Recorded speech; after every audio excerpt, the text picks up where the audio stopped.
حتما یک روز همش خوب میشود، لیکن چگونه باور کنم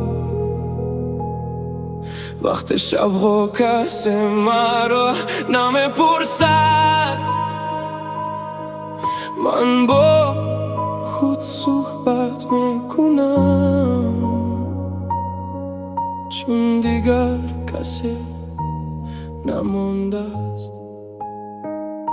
آموختم بیخندم وقت دلم میشکست، میگفتم خوبم ولی دروغ بود آن حرف.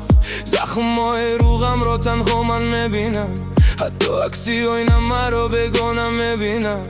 در مکتب گویا خطای زندگی بودم، برنامم بر رویم و آرزویم میخندیدند. آن سخنها هنوز در دلم میسوزند، گویا گفته بودند تو به اینجا نمیارزی.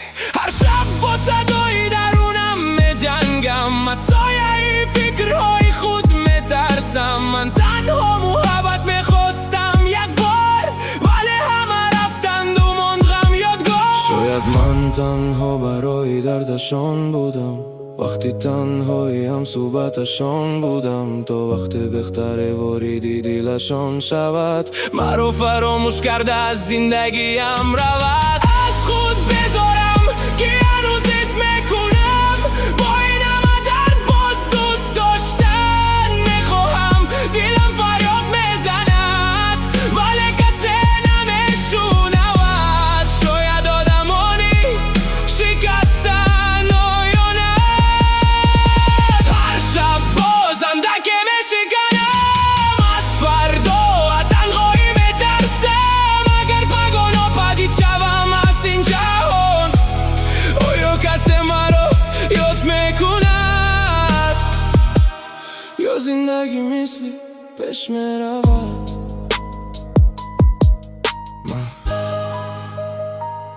اگر روز خود را بخشیده توانم، شاید تنها از اون که دیگر طاقتی درد ندارم. ولی در اون که دلم هنوز نوره هست، که آخسته میگوید لطفاً خود را تسلیم نکن. از این دنیا بذارم برای آنچه با من کرد.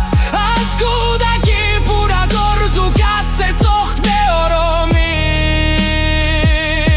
ولی میانی این همه پاره های دل، هنوز نوره را جستجو میکنم. شاید روز کسی این سرود را بشنود و دردی مرا درک کند. شاید من تنها نیستم در این رو، شاید جای دل هست مثل دل من شکسته. شاید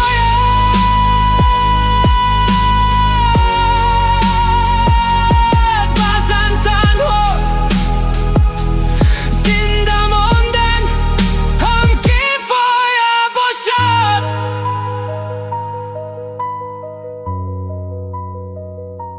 شاید بعضن تنها زنده ماندن هم کفایه باشد.